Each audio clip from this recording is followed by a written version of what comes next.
প্রবাসী যার সন্তানরা বলো দিয়ে কামলারা তোরা এই সুতমারানি খান কি মাগি আমাদের প্রবাসীদের নিয়ে যে একটা কথা বলেছে, খুব ভাষায় খুব খারাপ লাগে। না তার মা হলো এটা যার সন্তান, ঠিক আছে। আমার লাগে লাগতে আসিস, আমি ফরিদপুরের মেয়ে। আমাদের প্রবাসীদের নিয়ে যে বকাবাদ্যরা করছে, আমরা প্রবাসীরা নাকি জারক সন্তান।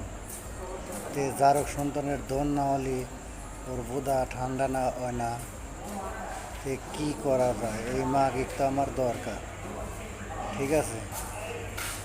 মাগি তো প্রবাসীদের নিয়ে খুব গালাগালি গালাজ পারিছে। আপনারা কি মত জানান, এটা আমাকে জানাবেন কমেন্টের মাধ্যমে, ইনশাল্লাহ। এই মাগির বোধা চলবো আমি।